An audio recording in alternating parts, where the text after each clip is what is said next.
Olá pessoal, estamos chegando aí. Daqui a pouco o Rodrigão vai chegar e vamos começar nossa conversas missionais desse dia tão gostoso, tão caloroso. E hoje fui visitar minha irmã lá em Caraguá. Cheguei agora há pouco e aí está o meu amigo Rodrigo. Já vou convidá-lo para entrar aqui e a gente começar a receber vocês. Uma vida dois. Caramba, rapaz. Depois me manda aí o site de vocês, que eu quero entrar lá para conversar com vocês também, hein? Que legal, hein, Rodrigão? Você tá bem? Fala, Bertão, deixa eu arrumar aqui o negócio, o trem aqui, que tudo que a gente configura na hora que a gente vai entrar na live ele muda, né? Que esses quadrados aqui desconfiguram tudo. Ó, o Fábio entrou aí, ó. Ah, Fabião, deixa eu arrumar aqui de novo mais um pouquinho. Levantar Ó mais um o pouquinho. Afanásio aí também. Você Aê, conhece pastor ele, hein? Afanásio, conheço. Pedro, Salve, Pedro, salve, salve. Pedrão, que bom que você tá aí, Pedrão. Pedro é um dos líderes aí da Unimissional. Tami Ó, Carol, legal. bacana, né? Ó, o Fabião tá aí Fernando também. Martins. Oh, rapaz, Fernando Martins, esse cara é um filósofo, é um dos líderes da Igreja do Brasil para Cristo. Ó, Muito a amigo meu, responsa. cara bacana, viu, meu? Esse aí você não fala qualquer coisa com ele, não. O cara é muito bom. Se eu falar bobeira, você me manda pra sala, hein? Sala banco do pastor. Não sobra, hein? Ô, Fábio, manda o povo vir para a reunião, rapaz. Já está na hora. E aí, É, o você pessoal está tá bem? entrando. Você Eu está tô bem. bem, É uma correria gigantesca essa vida nova, né? De trabalhar em eu casa, imagino. ser pai com filha de férias agora. Essa loucura também das igrejas estarem gerando muito movimento e aqui pra gente a coisa tá corrida. Tá divertida, mas tá corrida. Deixa eu só dar um alô aqui para a Paty. A Paty foi uma ovelha minha lá de São José dos Campos. E, lógico, né? Pastor nunca perde ovelha. Então elas ficam por aí, mas a gente fica de olho, né? E a Paty e o marido e toda a família são pessoas fantásticas, né? A Eli Legal. Barbosa, Eli, tudo bem? Ô, Fernandão, meu sinal da net está horrível. Onde estou? Fernando, espera aí, meu. Tem que orar pra ficar Você não gravado pode. também depois, hein? Vai ficar gravado. Depois você pode pegar isso aqui e dar uma olhada. Boa. Mas tem sido muito legal as nossas lives, e aí, Paty e todos os outros que já estão aqui com a gente, é muito legal porque essas lives, elas trazem gente que são experts em algumas áreas da sociedade e que são nossos irmãos, e que estão fazendo a coisa acontecer lá no seu habitat, né, no lugar onde Deus tem colocado ele. Olá, Douglas, bem-vindo, viu? Então, a questão aqui é a gente discutir essas coisas. Olha o Nemer aí, cara. Quem disse que Ô ele não vem? chefe, ô chefe, ô chefe. Tá de olho na gente, meu. Eu estava até agora na nossa conferência e deixei agora para fazer aqui a live com vocês. Mas que legal, né? A gente saber que hoje as lives estão desbancando muitos setores que antes tinham o monopólio na mão, né? É engraçado, surgiu um dado esses dias que é engraçado a gente notar, né? O Flamengo fez uma live, resolveu desfazer o contrato com a Globo, e aí, de última hora, uma das finais do Carioca, eles transmitiram só pela internet.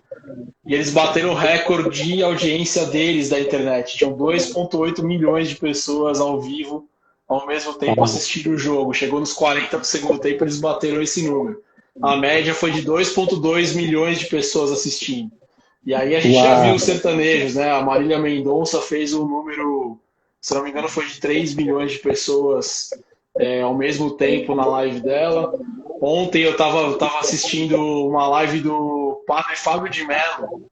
Tinham Hum, 945 mil pessoas ao vivo no Instagram dele. imagina isso. Então a gente E mudou a chave, né? geralmente, e geralmente no horário nobre da televisão.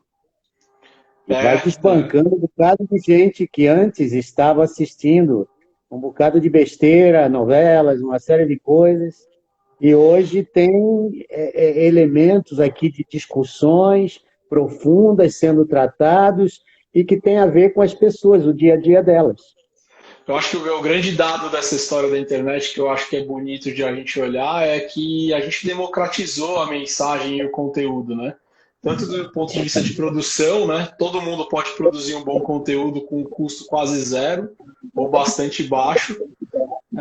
E ao mesmo tempo democratizou a minha possibilidade de eu ver o conteúdo como eu quiser, na hora que eu quiser, se eu quiser. E isso muda muito a Exato. lógica que a gente estava acostumado da Globo, né? Então, preciso sentar às 8 da noite para ver o Jornal Nacional, porque é aquela notícia que vai me informar para o resto do dia, o resto da semana, que vai fazer o wrap-up do dia para mim, né? E hoje você tem acesso para qualquer coisa, para qualquer horário, de informações, inclusive para você ver contrapontos e etc. Acho que essa é a beleza da internet que vem sendo construída há quase 20 anos agora. Isso que é o legal aqui para a gente no Brasil, né? Exato. Meu grande, a gente vai ter que começar, o nosso papo tá bom, tu vê? A gente já começa conversando aqui, se deixar, esse negócio aqui rola para outros lados que a gente, né? Mas eu queria muito hoje, sabe, Rodrigo, que a gente conversasse com essa turminha e aqueles que durante a semana vão pegar essa live e eu tenho certeza que vai ser de grande bênção para. Tem muitos profissionais dentro das igrejas hoje que não sabem o que fazer de repente, porque tinha um modelo tradicional de ver a vida, de sair para fora de casa, de fazer as coisas, o contato por telefone e tal. Isso mudou. Mudou isso também na igreja. E a gente vai conversar esse negócio aqui. Então, para essa conversa, queridos, eu convidei aqui um amigo e irmão que tem servido com trabalho de ponta na nossa igreja, a Igreja Batista do Morumbi, o Rodrigo Mota. Rodrigo, ele está no mercado de marketing e comunicação desde 2001. Ele é formado pela Universidade AMB Morumbi, que é uma das melhores nessa área, pós-graduado em missões urbanas. Então, nós não estamos falando aqui apenas com alguém profissional de marketing, nós estamos falando com um pastor, com alguém que se preparou para servir a obra missionária através dessa ferramenta, que é o marketing. Você vê, não tem nada aqui de incompatível entre ser inteligente, ser sábio e ser espiritual. Então, aqui nós vamos conversar aqui, a nossa conversa hoje tem todos esses elementos aqui. Ele também, essa faculdade de missões urbanas, ele fez pela Sul-Americana, lá no Paraná. E em 2020, ele entra no MBA dele, em gestão eclesiástica. Não sei que horas que eu vou colocar essas aulas, mas eu vou começar agora. Começa agora, mês que vem. Eu estava aqui pensando que nessa live aqui eu vou gastar maior tempão só falando de você e Não, deixando de pula falar isso dos aí. nossos temas aqui, cara, porque tem tanta coisa. Esse Vamos pro camarada tema, já vamos pro foi, tema. esse camarada já foi jornalista do portal IG, já foi do jornal Lance e também foi assessor de imprensa especializada em esportes. Vê lá, o que o cara conhece, se você é santista como eu, você conhece coisa boa, você vai ver que o Rodrigo está dentro aí com a gente. Então, como publicitário, ele trabalhou em algumas das principais agências de comunicação aqui no Brasil. E aqui tem uma lista incrível. Só vou dizer algumas para vocês. McCann, Ericsson, Vanderman, a TV1.com, a FCB Brasil. Ele atendeu clientes da Microsoft, Intel, Reebok, Cirela, Gafisa, Bradesco, Vivo, HP, Gol, Smiles e Pão de Açúcar. E esse cara está na nossa igreja agora, trabalhando conosco e ajudando na obra missionária e também na obra da igreja como um todo. E por isso ele vai ser muito importante. Agora, Rodrigo, deixa eu dar só um pano de fundo aqui para a gente entrar no nosso papo. Em primeiro lugar, eu queria saber quem é Jesus para você. Porque eu quero começar bem e terminar bem esse negócio aqui.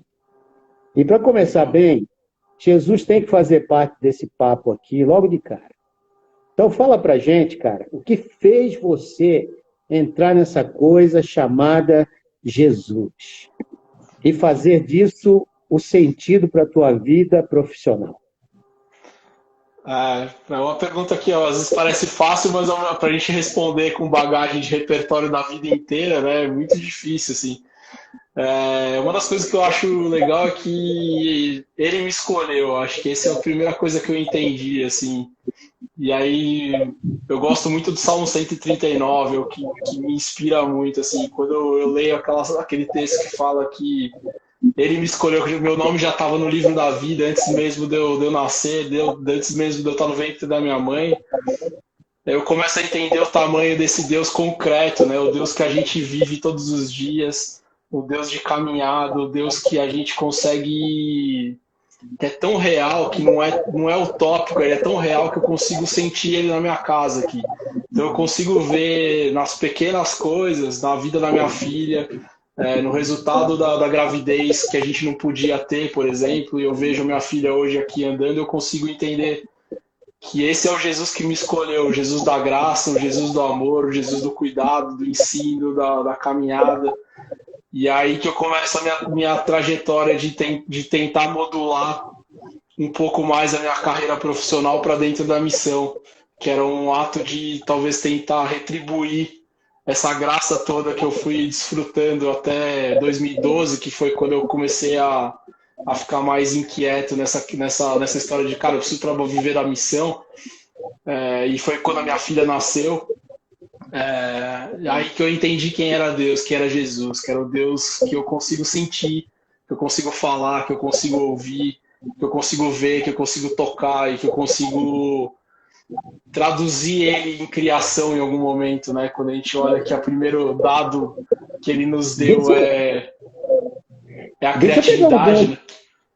deixa eu pegar um gancho nisso aí. O Gui está entrando aí, é um pastor, meu amigo, jovem como você, lá de São José dos Campos, que eu tenho o privilégio de tê-lo como praticamente um filho, né? Um grande amor que a gente tem. Minha sobrinha está aí também, a Fernandinha.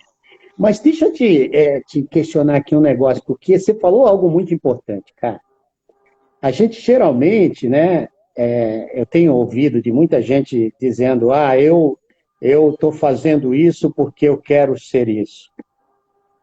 Ao invés dessa visão que você tem, o Senhor te escolheu, o Senhor vive no Kairos e não no Cronos. E pelo fato dele ser o Kairos, que conhece o fim a partir do começo, a gente não tem nenhuma outra alternativa senão colocar nossa vida diante dele. É isso mesmo, Rodrigo? Aí a visão mais teológica é com você, assim, eu tenho a experiência do dia a dia, né? Eu acho que eu cheguei em situações tão limites na minha vida que as portas se fecharam. Eu sempre falo que é isso. E as portas que foram se abrindo, que talvez foram pequenas e difíceis de serem ultrapassadas, eu fui entendendo que foram as que Deus abriu para mim. E as que ele fechou foram claramente sendo fechadas, e ele mostrando, não, cara, é esse o caminho, é esse o caminho, é esse o caminho. Então eu entendo que a minha trajetória hoje como missionário, né, mais do que empresário, mais do que comunicador, mais do que qualquer outra coisa como missionário, é uma escolha. Ele me escolheu e me colocou nesse lugar. Tanto que eu fico brincando aqui, minha esposa fica maluca comigo. Cara, eu não tenho plano. Se o meu plano amanhã for, hoje a gente fecha a ChurchCon e vamos para outro projeto. Vamos. Vamos, porque eu sei que tenho certeza que Deus está abrindo outra porta e fechando essas daqui que eu preciso olhar para outro lugar. Então, com 38 anos agora, eu acho que é uma vida louca, né? Entre aspas, essa que Deus coloca a gente no processo. Mas eu tô começando a aprender a me aquietar e entender que é esse meu chamado. Assim, Deus vai fazer o que Ele quiser comigo e eu preciso estar sereno e atento para ouvir a voz dele. Tava até falando hoje com meus funcionários, a gente fez uma devocional aqui, eu peguei o Salmo 119 se eu não me engano, naquele trecho do 47 até o 97 para frente, que Davi começa a falar que ele começa a entender as conquistas dele a partir de ouvir o que Deus mandou, né, o que Deus falou para ele. E eu achei isso louco, porque tem uma coisa de submissão, ao mesmo tempo tem uma coisa que é de foco, né? Para você ouvir Deus, você precisa se aquietar, você precisa estar nesse lugar, você precisa reconhecer a voz dele, para que você reconheça as conquistas que ele te deu. E isso é tão louco, eu fiquei pensando ali, falei, cara, que demais, né? Eu acho que é isso, eu tô aprendendo a me aquietar e ouvir a voz de Deus e para onde ele quer me levar, e eu preciso entender esses caminhos aí. Então a carreira é meio que isso, assim, eu acho que entendi Jesus na prática, se você respondendo muito calmamente agora, entendi na prática, na dor, na porrada, então tô entendendo. Que legal, cara, que legal. Isso é o bonito, né? Dessas lives que a gente tem feito aqui. Eu não sei se você, né, que está nos ouvindo, você que é meu amigo, que está aqui com a gente todas as segundas-feiras, você consegue ver isso, mas as lives que nós temos trazido aqui são pessoas relevantes à obra missional da igreja. Pessoas que, nesse horário, têm desbancado aí ah, todas as outras mídias para estar com a gente aqui sentado para ouvir o que verdadeiramente interessa. Então, eu queria te agradecer, né, você que vem aqui todas as segundas-feiras com a gente, porque é para você essas lives, né, que a gente está fazendo aqui. E eu tenho que dizer essas coisas aqui. Eu ainda acredito que Jesus, através de tecnologias como essa, vai ser conhecido até os confins da Terra.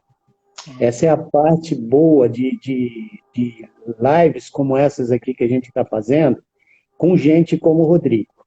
O marketing digital tem alcance sem limite em termos de culturas, etnias, línguas, raças, tribos, nações. Se você pegar o texto de Apocalipse, nós estamos aqui lidando com ele. Não tem geografia hoje para tecnologia digital. Então, o marketing digital está quebrando os limites presenciais dos pequenos grupos. Eu tenho visto na minha própria igreja quantos pequenos grupos têm crescido por causa... Gente que nunca entrou no pequeno grupo está entrando agora. Treinamentos que nós nunca demos, estamos dando agora. Viagens que nós fazíamos, estamos deixando de fazê-las. Porque diminuiu os espaços com o marketing digital e com o avanço da tecnologia. Então, nós temos agora aí diante de nós, né, instituições de ensinos, tentando fazer à distância todos os seus ensinos teológicos. Pode ter certeza que isso vai ter um grande avanço aí em termos missionais. Então, está aqui o Rodrigo hoje. E eu queria muito, Rodrigo, que a gente começasse conversando aqui. Você tem uma família, né, cara? Fala da tua família um pouquinho, porque daqui a pouco a gente tem que entrar aqui no assunto. Apesar dessa cara de novinho, eu já tô casado há 14 anos já com a Viviana, desde 2006. A gente se casou em janeiro de 2006 e depois de um tempo a gente teve a Maria Luísa, que hoje, amanhã, na verdade sexta-feira faz 8 anos agora. 8 aninhos. 8 aninhos, já tá quase do meu tamanho já. E a gente tem 2 cachorrinhas que fazem parte da família agora, a Zazá e a Dora. E a gente tá nesse crescimento até onde deu, né? Da família. Então, Rodrigo, vamos entrar agora num papo aqui sobre essa questão do marketing digital. Uma das coisas que eu tenho percebido é que hoje há uma diferença muito grande entre você ser o mensageiro do púlpito e o mensageiro da mídia, né? Quais são os grandes desafios para quem estava acostumado a falar para as pessoas que estavam ali na frente, que você chamava pelo nome, e agora você está vendo gente nova e outros que sumiram, né? Que não estão lá, e outros que chegaram. E você não conhece muito bem essas pessoas. Qual a diferença entre um lugar e o outro, geograficamente falando? Eu acho que tem algumas diferenças na interação, né? que eu acho que é onde você colocou a pergunta aí. Eu acho que esse talvez seja o ponto que seja mais difícil para os pastores, principalmente os pastores de gerações mais antigas, que tem aquele dado de sentir o cheiro da ovelha, né? Ele precisa tocar, ele precisa abraçar, ele precisa ver o feedback da plateia naquele momento. Então, se ele falou uma coisa, ele vê as mexidas da cadeira para ver se está tudo certo. Ele está vendo se a audiência está levantando para tomar água. Então, eu acho que essa talvez seja a grande diferença desse mundo virtual, em que a gente vê as interações pelos likes subindo aqui no cantinho da tela, né? Eu acho que tem uma questão menos humanizada, talvez se a gente pudesse falar de diferenças grandes, e não estou falando que quem está nos assistindo não está humanizado e não está aqui com a gente, mas a tela tira esse viés humano de contato rápido. Ela acaba criando talvez um pedágiozinho, vai, a gente então demora entre a pessoa dar o like ali e o like subir pra gente, a gente tem um tempo de reação que talvez não seja o mesmo tempo de reação que vocês têm quando estão pregando no púlpito, olhando o palco ali, né? A galera sentada no auditório. Eu acho que outra coisa que muda bastante também é a função pastoral. Eu acho que esse é um outro dado que mais do que a pregação, que para mim está muito mais nesse lugar das interações, eu acho que a função pastoral ganhou corpo e ganhou novas possibilidades, eu acho. A primeira delas é que existe agora um atendimento 24/7. Vocês estão dormindo muito pouco, né? O acesso, apesar de ser por uma tela, ele ficou muito mais rápido, muito mais dinâmico, muito mais possível. Então, acho que essa função do atendimento pastoral ganhou uma amplitude diferente. Para você na ter uma velocidade. ideia, eu estou com 3 pequenos grupos, Pois é, pois é. atendendo uma média aí de quase 40 pessoas. E a outra coisa legal é isso que você falou, você ganhou capilaridade, né, em algum momento, você ganhou mais velocidade para atender, né, para estar em alguns ambientes que você não conseguiria pelo trânsito de São Paulo, pelo rodízio de São Paulo, né? A gente tem tantos empecilhos quando tu fala de deslocamento. Hoje você consegue estar em 3 pequenos grupos que com certeza ali atrás você não teria. E o É outro dado verdade. que eu acho que mudou é que vocês agora têm uma função de produtor de conteúdo maior do que só o do sermão do domingo. Vocês precisam estar na tela, vocês precisam estar um pouco mais expostos, vocês precisam tentar conectar com as gerações mais amplas, né? Hoje a gente não faz uma celebração de adolescentes e de jovens como a gente fazia. Hoje está todo mundo lá no domingo, então muda a linguagem, tem essa questão de pensar o conteúdo, produzir o conteúdo com maior adequação, com maior velocidade, com maior capacidade de empatia, mais geracional. Talvez seja mais estándar o conteúdo do que foi antigamente. Antes você sabia que você estava falando com adulto, então você pode levantar um pouco mais o repertório de palavras, você vai levantar um pouco mais o repertório de estudo, de referência, mas agora a gente está falando com adolescente também na live, tem criança junto com a gente no domingo. Né? A conta que a gente faz hoje é um view vezes 4, é uma família que está vendo. Então É você tem que pensar tudo isso, cara.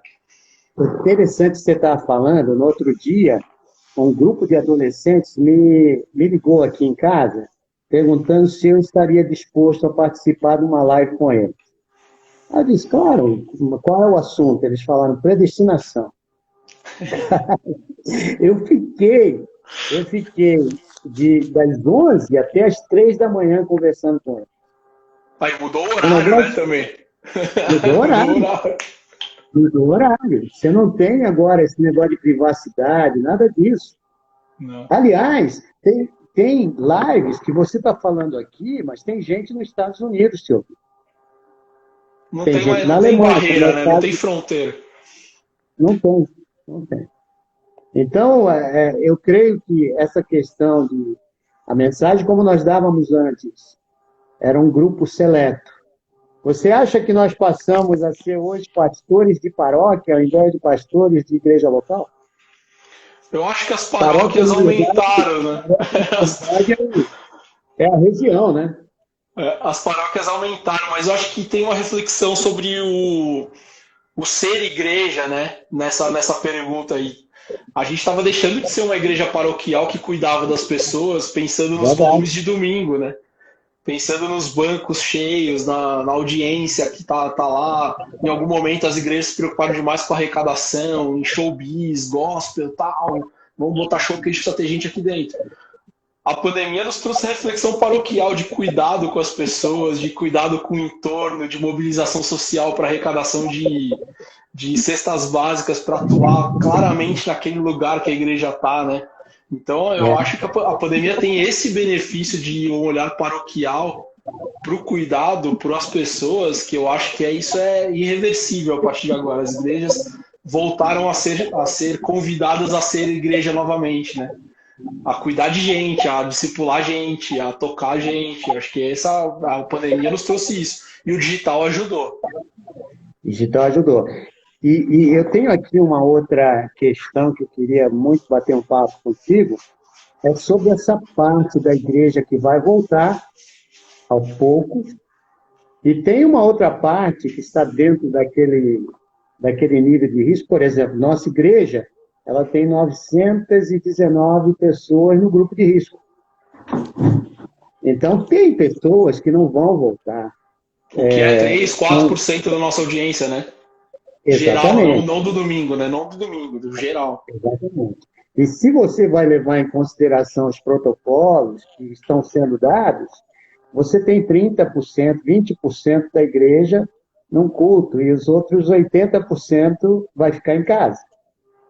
Então, qualquer igreja vai passar por isso nesses próximos meses aí. Até nós temos uma vacina, que deve ser lá para o ano que vem, nós vamos ter que enfrentar essa realidade. O que você diria aos líderes mais reticentes nessa questão de usar o digital nesse momento? Eu tenho uma palestra, Humberto, que eu dou desde 2015 ou 2014, se eu não me engano, que já apontava para esse lugar que a gente chegou aqui agora. E ela começava no seguinte, construindo a ideia de que o digital não estava no profano. Fazia parte do sagrado, era um jeito de cuidar, era um jeito de olhar para as pessoas, e que a igreja precisava olhar para esse lugar. O que eu acho que acontece agora é que todas as igrejas que tenham capacidade de ter uma dupla igreja vai precisar ter. A igreja online não vai acabar. Se alguém está achando que acabou a pandemia, a gente desliga a luz, você pode ter certeza que boa parte da sua audiência vai embora se você fizer isso. Mas se você olhar que a internet continua como uma igreja complementar, ou uma igreja paralela à igreja física, ou uma igreja de passagem que chegue na igreja física, né, uma igreja de destino, acho que você está encontrando um caminho. O que isso nos dá de dificuldade é que sim, vai precisar de investimento. Você vai precisar começar a discutir, por exemplo, a possibilidade de ter uma estrutura, não só comunicação, mas online. Né? Talvez um pastor dedicado a esse ambiente online, você vai ter talvez um nível de produção maior, você vai ter que ter mais voluntários, você vai ter que ter gente para fotografar, gente para câmera.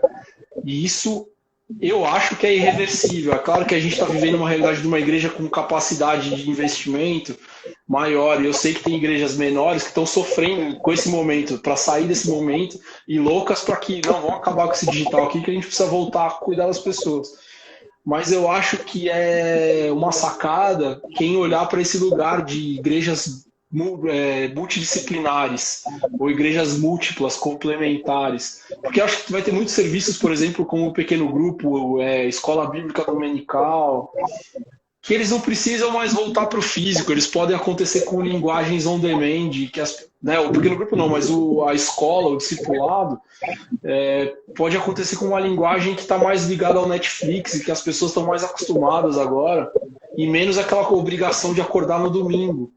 E isso porque eu fico falando uma teoria, e aí depois você me põe no banco se eu precisar tomar um enquadro aqui agora, que o domingo não é mais sagrado, né? A gente precisa entender isso, assim, as pessoas, a vida pós-digital, que é a vida que quando a gente já não vê mais a entrada da tecnologia na nossa vida, né? Não tem mais essa divisão entre o real e o virtual, ela também nos deu um jeito de trabalhar diferente. E as pessoas estão vivendo o domingo, às vezes trabalhando, às vezes como última possibilidade de ficar com a família, por exemplo. E se a igreja achar que isso é uma obrigação de estar ali, você talvez esteja atacando a família do cara. Mas se você burlar e entender que o domingo não é mais sagrado, você vai criar uma alternativa para que esse cara compartilhe de um tempo de celebração junto com você, em algum momento, seja lá o momento que for. É Então, é interessante que você está falando, porque Jesus já tinha dito isso lá atrás, né? Pois é. Quando a mulher perguntou para ele, Senhor, é aqui que tu construíste, que o Senhor nos deu esse poço para a gente vir adorar e tal. E Jesus falou, mulher, não é nem aqui, nenhum lugar, o negócio é onde você está, aí eu estou. E a gente Essa desconstruiu a questão da igreja também, né? O templo, a necessidade do templo, né? A igreja a gente entendeu que é a gente, né? Aliás, nós sentimos isso agora na pandemia. Então, é isso. É isso. Está toda a igreja dentro de casa. E ela tem que ser igreja. Né? E nós servimos os santos para que eles sejam equipados para se tornarem mais igreja ainda. E ao mesmo tempo, eu acho que a gente também criou uma fagulha do combate, né? Porque a igreja também não é só digital, né? É um paradoxo aí, né? É importante. A igreja tem que ter um fim nas pessoas, no abraço, no toque. Ela tem que ser aquele ponto de redenção dos relacionamentos. Então, tudo que eu estou falando aqui, de construção, de paralelidade das igrejas, se é que essa palavra existe, do online com o físico, é para que isso seja caminho, para que isso seja ponte para um abraço, para que seja ponte para um cuidado, para que seja ponte para as relações serem fomentadas. Isso é muito louco, é desafiador. É a volta para o velho novo. É isso aí, é isso aí. É a volta para o velho novo. É a volta para aquilo que a igreja nunca deveria ter deixado de ser. É isso aí. Quando a gente se encontra agora daqui para frente, eu espero, é um encontro de celebração da presença do Senhor na igreja. E precisa ter, né? Não pode ter nenhuma dúvida sobre que precisa ter igreja física. Nenhuma dúvida pode existir. É o fundamento da igreja, né? O corpo. Agora, o digital, ele pode ser usado como essa ferramenta incrível para a gente ver o corpo de Cristo cada vez mais forte, né? Numa sociedade. Claro, eu tenho que ir adiante, porque esse papo aqui se a gente deixar, o negócio vai embora. Vai ficar aquele papo da sala da igreja. Fala um pouquinho para os nossos ouvintes. Eu queria dar outras boas-vindas aqui, aqueles que eu não ainda dei a boa noite. Bem-vindos, tá? O papo aqui está legal demais. A gente está até caindo fora aqui de vez em quando. Eu tenho que voltar aqui. Pô, acorda, meu, olha o tempo. Fala um pouquinho para a gente, Rodrigo, sobre as grandes vantagens e benefícios de se investir nesse novo ministério que apareceu com a pandemia, que é o digital. Nós estamos vendo aí se desvendar diante da igreja um mundo de oportunidades. Essa semana, conversando com o Afanásio, que está aqui, é pastor no sertão. Afanásio, no outro dia, comigo, numa live, tinha gente dos Estados Unidos, coisa que nunca antes tinha acontecido. Tinha gente de outros estados vendo a live junto com ele ali num lugar chamado Afrânio, que pouca gente conhece no interior de Pernambuco. E ele está fazendo um trabalho incrível, né? Ele está fazendo uma mudança, já está pensando digitalmente como alcançar as comunidades do sertão. É isso aí. Todo mundo tem celular na mão hoje. Mas vamos lá, me diz aqui as vantagens e benefícios da gente investir nesse ministério nesse momento. Eu acho que a gente teve uma boa amostra grátis. Olha, tem gente aí do Ceará, Ceará Mirim, Rio Grande do Norte. Boa. Acho que a gente teve uma amostra grátis linda na pandemia, né? Foi uma boa lição, né? Acho que a vantagem de se investir, que já deveria ter sido começado lá atrás, é que a gente não perde conexões. Né? Então, você criar um ministério digital é você criar a possibilidade de você ter uma igreja 24/7 para as pessoas.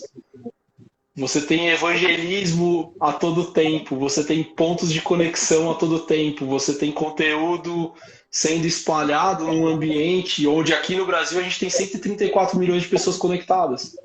Então você tem um campo missionário, né? Um campo gigantesco. se você pegar, tem uns dados interessantes, por exemplo, no mundo são 4,4 bilhões de internautas. Olha, tem o Isso, Padre Marcos, eu queria dar boas-vindas, Padre Marcos, lá de Piauí. Que bênção legal, poder ter você aqui com a gente, tá? Escutando essa programação. Deus te que abençoe. legal, que legal. Então é isso, assim, ó, no mundo são 4,4 bilhões de internautas, no Brasil são 134 milhões, e aí o dado do IBGE desse ano fala que 90% desses 134 milhões de pessoas conectadas se conectam todos os dias. Então você tem um megafone para conectar pessoas. Se a gente pensasse como reino, né, a gente olhando, sei lá, acho que o último dado que eu vi de igrejas eram 67 mil igrejas, e há 2 anos são 14 mil CNPJs novos de igreja todos os anos. Se a gente pensasse como reino, você imagina o quanto que a gente não ia impactar exponencialmente as pessoas que estão conectadas. Então, o grande benefício de se você investir num tempo digital é criar conexões. É criar possibilidade de um novo campo missional para a sua igreja. Você pensa a sua igreja globalmente, então pensa na internet. Talvez seja um investimento igual a você enviar um missionário fora. E não estou falando que seja uma troca, mas talvez seja igual. Então, quando você pensa que você tem um investimento digital, não é para você replicar o seu streaming de domingo. Isso é pouco. Isso é o higiênico, isso é o básico. Não precisa disso. Você precisa ter um investimento digital para você captar mais gente, para você conectar pessoas, para você salvar vidas, para você discipular pessoas. E com um Isso, nível de escala pastor, muito maior. e as fronteiras da sua igreja hoje, ela é global. Acabaram, né? Não Esquece, tem, né? esquece a ideia denominacional, esquece a ideia de que é aqui o meu lugarzinho que eu quero fazer crescer. De repente você está falando aqui, mas tem gente aceitando a Cristo do outro lado do mundo. E a outra coisa que é um outro benefício que é importante é a minha geração, que é a Millennium, que talvez seja a que dê mais defeito nas igrejas hoje, né? São os pais de filhos pequenos que estão terceirizando a educação das crianças na igreja, e é quem está dando grande volume para as igrejas hoje. A gente tem uma linguagem muito mais digital. Então, o investimento na digitalização da igreja também ajuda-nos a reter melhor a nossa atenção. Você sabe, olha, isso que você está falando é muito legal, porque hoje, se você pensar num curso EAD para a sua igreja, uma escola bíblica, como a gente está pensando lá na ID Morumbi, você tem que pensar também que a linguagem do ensino é diferente entre presencial e a Totalmente diferente. distância. E Muito mais que, visual, muito mais dinâmico, tem muita coisa aí, né? então, há outro tipo de treinamento hoje é o professor digital. Professor que vai falar para uma telinha como essa aqui. Como é que eu E vou é engraçado, expressar e as pessoas vão aprender do outro lado? sim, as escolas sofreram muito isso, né? Eu vejo minha filha tendo aula aqui, a escola da minha filha já era parceira do Google desde muito tempo. Então, na hora que virou a pandemia, em uma semana eles resolveram toda a situação, já tinham todas as ferramentas e tal, e começaram a ter aula. Só que os professores não conseguiam dar as aulas que eles davam presencial. Muito por Ah, conta das ferramentas, que eles não estavam acostumados a se gravarem, eles não estavam acostumados a entrar na linguagem das crianças. As crianças não sentiram dificuldade nenhuma. Eles já estão acostumados a ver o YouTube, eles já estão vendo o YouTube Kids, eles já sabem que aquilo é aquela linguagem. A gente morou no Rio de Janeiro muito tempo, né? Quase 4 anos. Então, quando a Malu nasceu, ela era pequenininha, a gente foi para lá. E a gente fazia lives com os meus pais e com a minha sogra, quase diariamente para poder matar a saudade e tal. E a Malu não sentia a menor diferença entre falar com eles no vídeo e falar com eles pessoalmente. Ela tinha a mesma dose de entrega naquela relação com tela. Então, o que a gente precisa aprender como igreja é isso. A gente vai ter que, inclusive, se reinventar na linguagem. Eu acho que esse é o benefício de investir no digital. Você amplifica a possibilidade de captar essa nova geração também. E aí tem um dado legal, que a gente saiu uma pesquisa esses dias, que fala que a atenção de uma criança até 14 anos é de 14 minutos. sim. A do adulto é de 12 a 8 segundos. Então, se a pregação não for boa, então você tem que ser mais digital também no palco físico agora. É. Tem que ser mais sensorial, tem que ser mais interativo de alguma forma, né? Então, investir em Então, digitalização é pensar tudo isso, é na linguagem, na é, verdade, e na não, missão. você tem que pensar no cognitivo, você tem que pensar no eletrônico, você tem que pensar no sensorial do outro lado, a epistemologia da coisa. Né? Como é que o cara está entendendo do outro lado e criando, né? Eu vejo isso uma riqueza muito grande, uma riqueza muito maior, porque o professor, o pastor, o mestre, ele vai ter que se reinventar. Em termos, isso aqui não é para assustar ninguém, tá? Mas significa que nós temos que realmente investir nesse novo momento que está aí para ficar. Com certeza, com Então, certeza. vem cá, tem um outro negócio aqui. Você falou dos benefícios, das vantagens, agora eu queria que você falasse dos temores diante de uma febre como essa que o povo tem de querer usar a telinha. E às Primeiro, vezes sai fake news, começa a entrar aí em temas que não tem razão nem de ficar batendo papo. Então, o fala um pri- pouquinho dessa questão para a gente, dos temores também que a mídia pode trazer. eu acho que o primeiro temor é que os pastores podem virar meme com potencial maior, né? Então a gente já viu live que o pastor soltou um pum no meio da live, e aí virou meme. Eu até escrevi sobre isso em um dos artigos que eu tava colocando lá na ChurchCom. É um problema. Os pastores não preparados, eles podem virar meme. E tudo que você fala tem uma repercussão muito mais rápida agora. Então esse é um perigo. Você precisa se preparar melhor para não sofrer uma consequência de ataque, né? Se você tem um posicionamento político, ainda mais hoje que está super tudo polarizado, você tem hoje um campo um campo gigantesco para você ser criticado. Então acho que tem essa questão do preparo para que o pastor não vire meme. E acho que um outro perigo da hiperdigitalização é a gente perder a essência pastoral, de cuidado. Sim. E acho que esse é um perigo que a gente já ouve falar, né?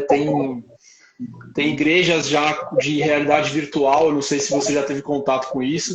As pessoas entram com óculos no culto, numa celebração normal, domingo, horário marcado, cultos para algumas regiões do mundo nas línguas já específicas, só que entram como avatares, que nem o jogo de videogame lá, aquele Fortnite e tal. Então você fica lá de mão levantada com o vestido de Homem-Aranha.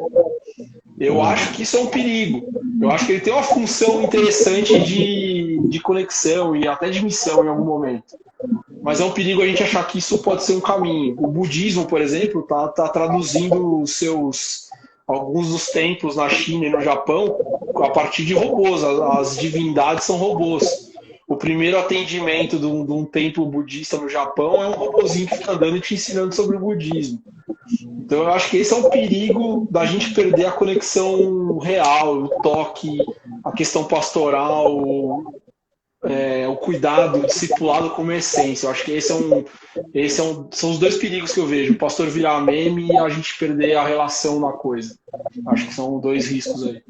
Tornar o youtuber, né? Esse é um risco que eu acho que é quase que inerente, né, cara? A gente corre. Quando a gente se coloca disposto a entrar nessa rede social, tem uma projeção do eu muito grande, e é um risco mesmo. Você tem que tomar o tempo inteiro cuidado sobre isso. E às vezes é um risco que nem você corre, mas as pessoas te jogam esse risco e você acaba, né, você acaba podendo superfaturar essa conta de alguma forma. Eu acho que é um problema dessa geração midiática que a gente vive, né? E eu sinto isso às vezes na ChurchCom. Pô, cara, eu tô falando de missão, não tô falando nada diferente do que um pastor tá falando. Mas acaba que tem seguidores, às vezes você recebe, nossa, cara, como é bom o que você fala. Mas será que eu sou isso mesmo? Não sou, cara, eu sou mais um apontando para o que eu aprendi na faculdade, mostrando que a vocação não tem secular e não tem profano. A única coisa que eu fiz, eu escolhi trabalhar para a igreja, o que não é bom, né? Se a gente for pegar, poderia estar ganhando muito mais grana na agência, né? Se você for pegar do ponto de vista de carreira, se você botar o sucesso na grana, na repercussão, essa escolha não é a melhor escolha, É. né? E aí tem uma projeção estranha. Eu acho que esse é um risco, sim. Então, eu vejo por exemplo, que a mídia, de alguma maneira, tem sido usado como uma febre digital, principalmente entre a geração mais jovem, adolescentes, crianças, até crianças que usam hoje, assim, indiscriminadamente, conteúdos, né, que estão entrando dentro de casa de uma maneira. Você foi pastor de adolescentes, eu sei disso porque te acompanho há algum tempo. E foi pastor também de mídia dentro de uma igreja muito grande aqui em São Paulo.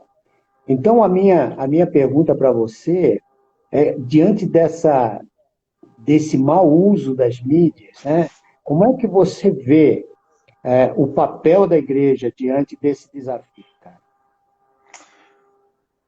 Cara, e é uma tarefa árdua, né? Porque a gente, como igreja, a gente não é tão atrativo quanto os conteúdos que estão disponíveis para essa molecada fora da igreja. E quando a gente se dispõe a fazer conteúdos, a gente não sabe fazer conteúdo, Hum. né? A gente quer ser um crente descolado, crente moderninho, e essa molecada não tá afim disso.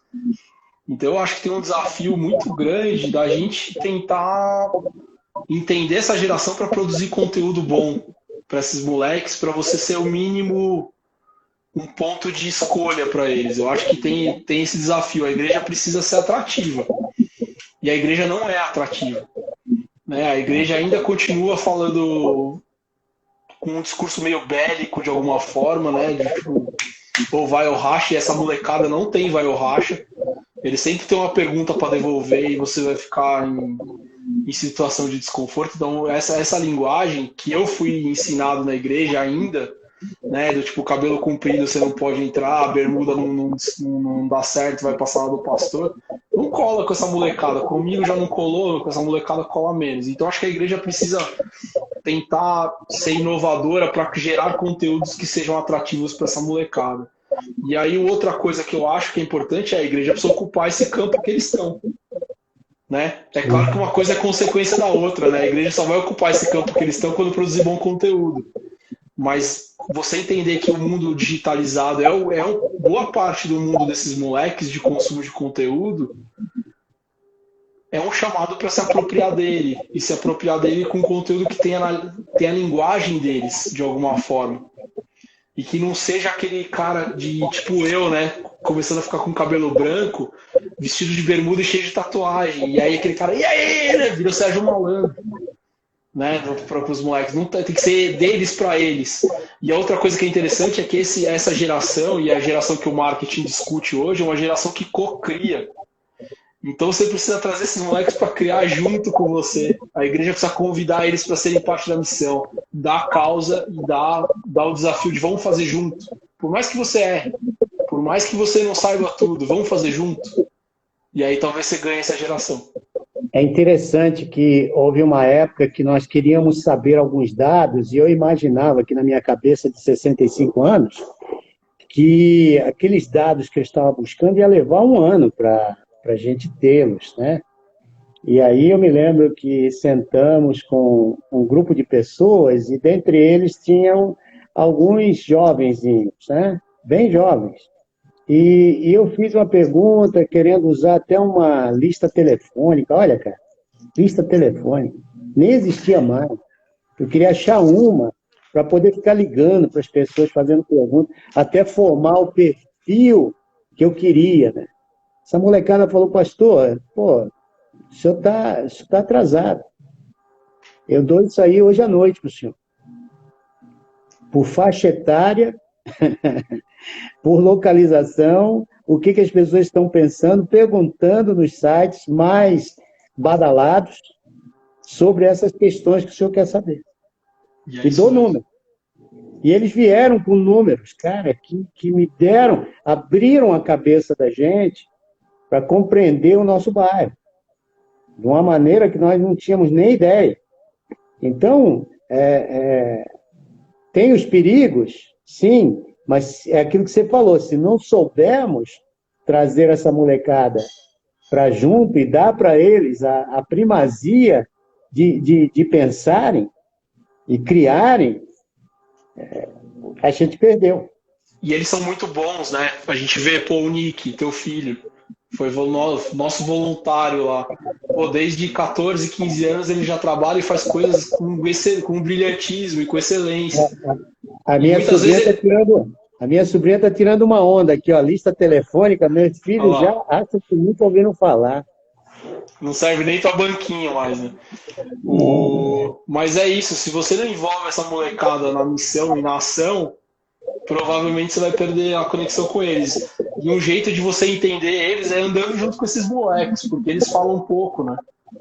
Eles não Fala um se pouco. abrem, eles não te dão muitos dados. Se você não traz eles para caminhar junto e você se põe no mesmo patamar deles, até de não saber coisas, de tentar descobrir coisas, de ser motivo de chacota na brincadeira porque você é velho, né? E chacota é uma palavra de velho. Eles não vão te dar moral, eles não vão te dar conversa, eles não vão te dar ouvido. E acho que esse é o grande problema da igreja reformada, né? E aí tô colocando todas as batistas e presbiterianas e metodistas e etc. juntos. A gente perdeu a conexão com essa molecada. E aí eles vão lá para a igreja da super emoção, porque eles estão precisando de emoção, eles estão precisando de carinho, eles estão precisando de uma linguagem diferente.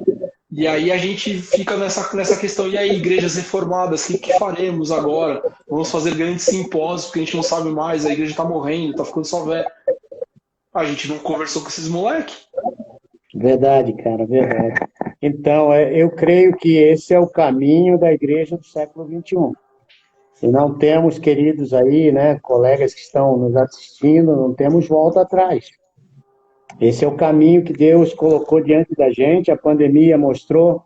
Aliás, o mundo que está para ser reconstruído está totalmente, e eu já tenho dito isso aqui nas nossas lives, que o mundo que nós precisamos alcançar, ele está totalmente destruído. Emocionalmente, materialmente, fisicamente. Não é?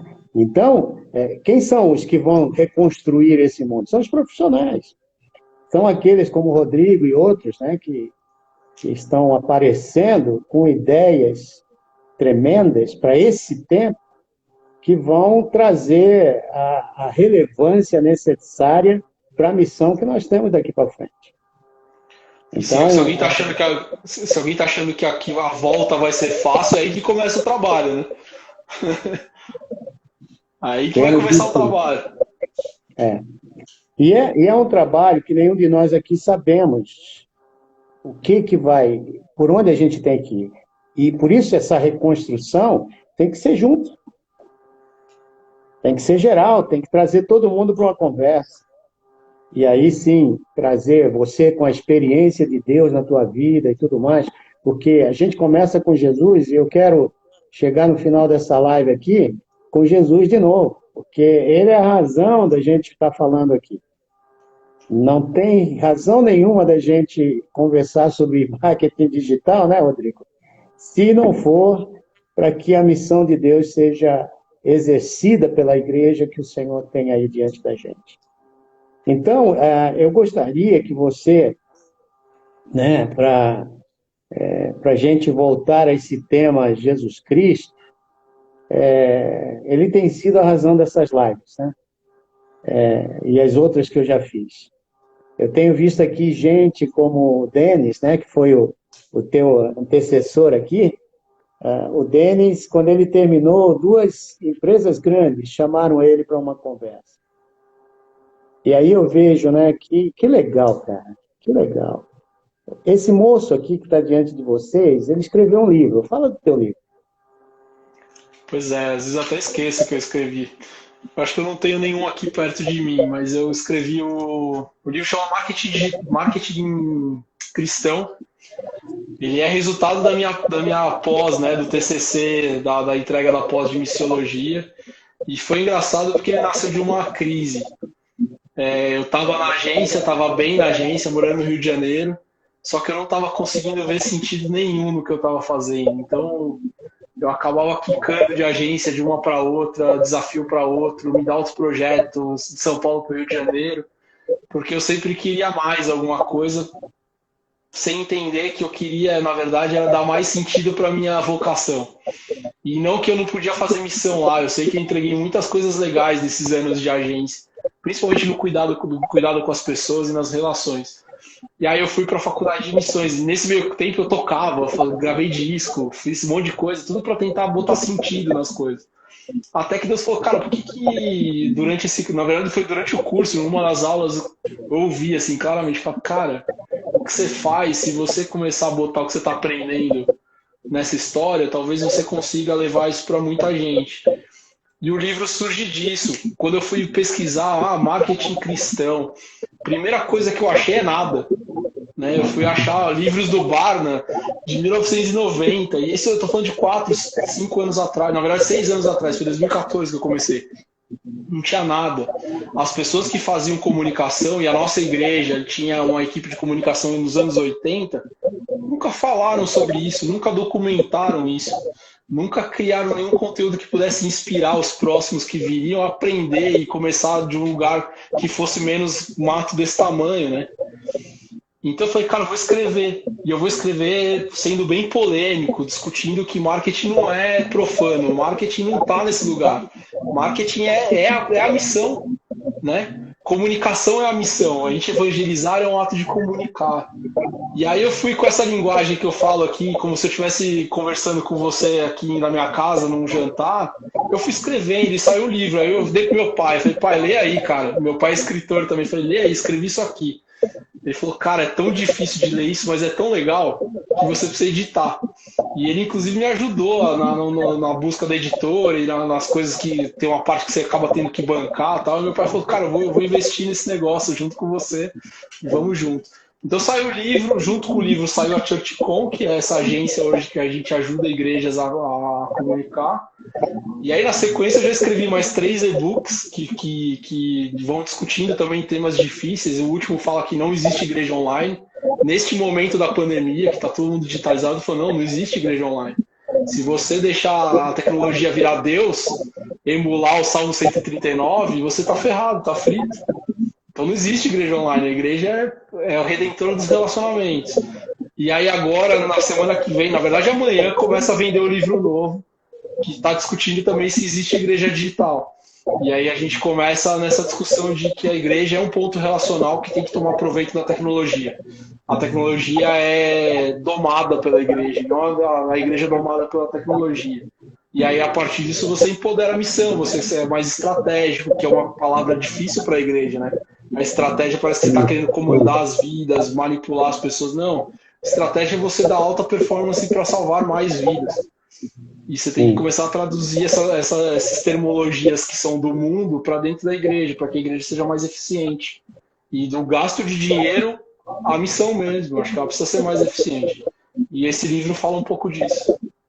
Que legal. Então, se você aí do outro lado quiser se aprofundar mais nesse tema, tá aí o Rodrigo com vários livros e ele mesmo tem a sua própria empresa, church.com.br.